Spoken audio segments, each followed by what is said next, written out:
I am Dr. Camillus Kasala of the Eastern Africa Statistical Training Center. I have followed Professor Lumumba's presentation. I would like to submit to us that this, what I'm going to say, will be the summary of his presentation, very short. There is no hygiene in African politics because of what I call the not always vicious circle. This circle begins with what is logical in African politics is not always practical. What is practical is not always right.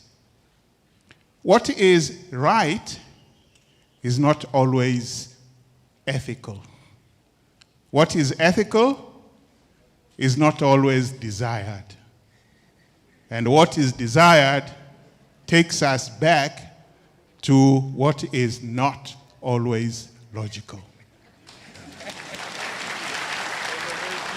Now, what is the hygiene? Mwalimu Nyerere avoided what I call temptations of 5 P's. And I would like the young people here to listen very, very carefully, because the world today is everywhere broadcasting these 5 P temptations. Please, future African leaders, the young people, avoid the first P. Avoid being the victim of the first P. The first P is power. Avoid being the victim of the second P, property. Avoid being the victim of the third P, prestige. Avoid being the victim of the fourth P, popularity. And avoid being the victim of the last P, pomposity. Waswahili wanaita mbwe mbwe. Mziepuke hizo zote. Asante sana.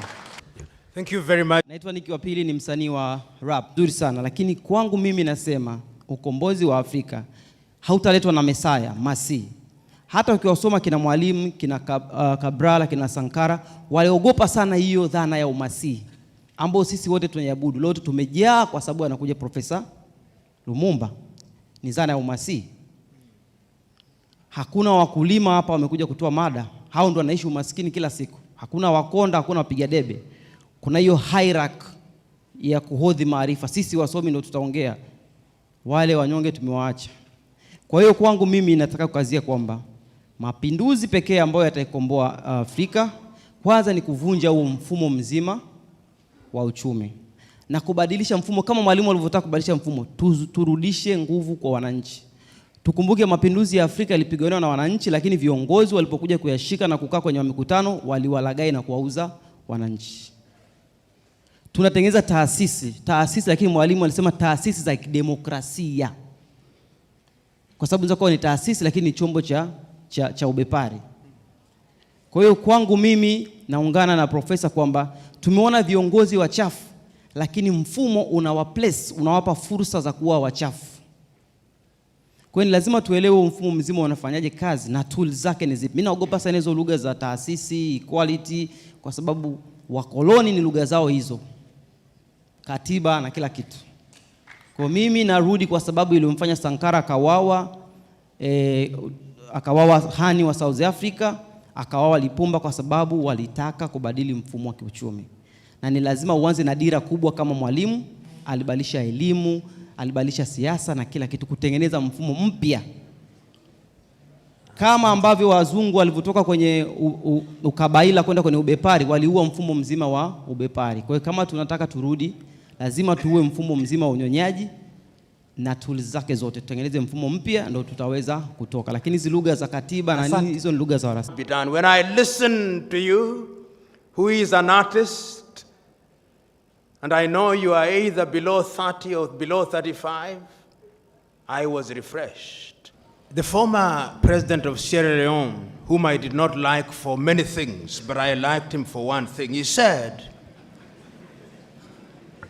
that in Africa, a journalist with a pen in his hand is like a warrior with an AK-47.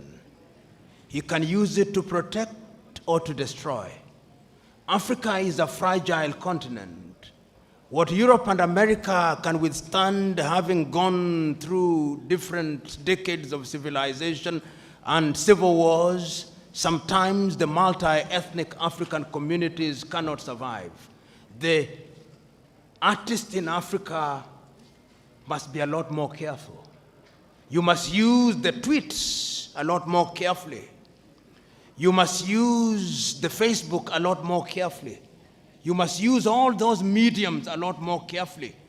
Because in recent history, we have seen the radio being used to cause genocide in Rwanda. So you, the artist, remember what Shakespeare said. Oh, you giant, or you lion, you have the powers of a giant, but use it carefully. Because he who is powerful must know how to use the power.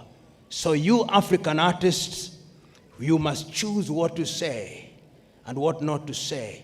In other words, without compromising your freedom, you must choose what to say. Just like when you are reporting on our leadership. And lastly, I want to talk to young Africans. I see young Africans here.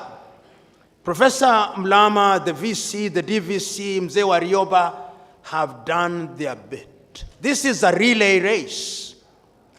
The question is, and I know that there are Christians here, if you look at the Bible, there is a man called Simon. When he had been told that Christ has been born, he said, now I can die, because I know Christ has been born. Can this generation say that of you? That now they can die? Can we leave Tanzania in your hands? Will it be safe? Or you will want to make it the 52nd state of the United States? That is the question. And even those of you who are from the Muslims, many Muslims here will know the great hadith writings of Abu Huraira. When the Prophet had been poisoned and he was dying, the comfort of the Prophet is that he had his Sahabas. You who are here, are these your Sahabas? Will they sell us to Europe and America? The question is yours. Choose you now. The Chinese have chosen. They are coming here. And they will be here. There is a phone that I acquired recently called the Techno. In the next 5 years, out of every 10 phones, 9 will be Techno. China knows what it wants. We are 1.3 billion. Do we know what we want? Sisi wa Afrika. Au in the words of Nyerere, tunabaki kushangaa na kudua tu. I know it can. Tanzania, when one talks about hygiene, one must start in the 1960s. One must remember the Arusha Declaration and the nobility of the intentions of Mwalimu Julius Kambarage Nyerere. And that is why many of you may not know, but at one time it was suggested that he be made a saint of the Catholic Church. And the reason was very simple. This was a man who had ideas. This was a man who had clarity of thought. This was a man who could see the future almost with the exactitude of a Jewish prophet. This was a man who had the humility, almost like the humility of the carpenter of Nazareth. This was a man who loved his country. He made mistakes, and when he made them, he realized and corrected them. That is his greatness. Is it not Saint Just who said that nobody can rule guiltlessly? This is a man who found 120 plus ethnic groups and welded them into one nation, so that Tanzanians speak with one voice.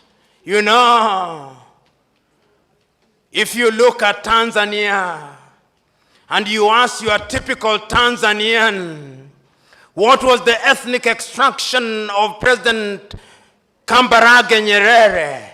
They do not know and they do not care. If you ask Tanzanians what was the ethnic extraction of the second president of Tanzania, Mzee Ali Hassan Mwinyi, the Tanzanians do not know and they do not care because it does not matter. If you ask them what was the ethnic extraction of the third president of Tanzania, Benjamin William Mkapa, they do not know and it does not matter and they do not care.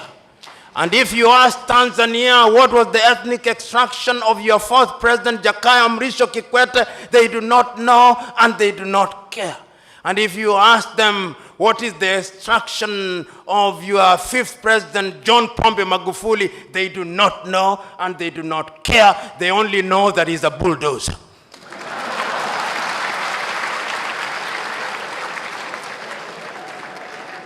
But you go to my country, Kenya, God save my country. God save my country.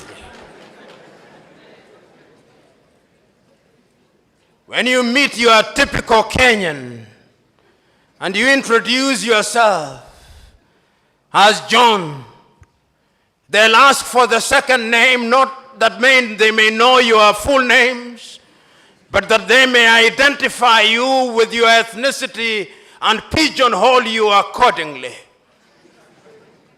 When you go into that country, which is a great country in prospect, but which is being destroyed by negative ethnicity, you ask them who the first president of Kenya was, they'll tell you it was Jomo Kenyatta and he was Kikuyu, and we care. We want our Kikuyu president.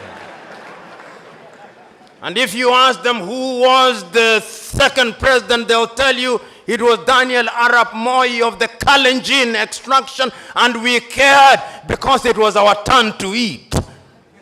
And if you ask them who was the third president, they'll tell you it is Uhuru Muigai Kenyatta, and he is a Kikuyu, and we want him to continue because we Kikuyus and we Kalenjin only feel safe when one of our own is in State House. And if you ask the opposition and you ask the leaders from my own ethnic group, the Luo of Kenya, the Luo will tell you we have been marginalized for too long. The time has come that God must smile upon us and our son must be the president. And if you ask the Luhyas, they'll say the same thing. That is the tragedy of gigantic proportions. I'm submitting to us that the country called Kenya needs political hygiene. I'm submitting to us that the country called Kenya needs to come to Tanzania here on a benchmarking tour, and that the President of the Republic of Kenya and all our parliamentarians should sit at the State House and be lectured by John Pombe Magufuli on the finer points of governance.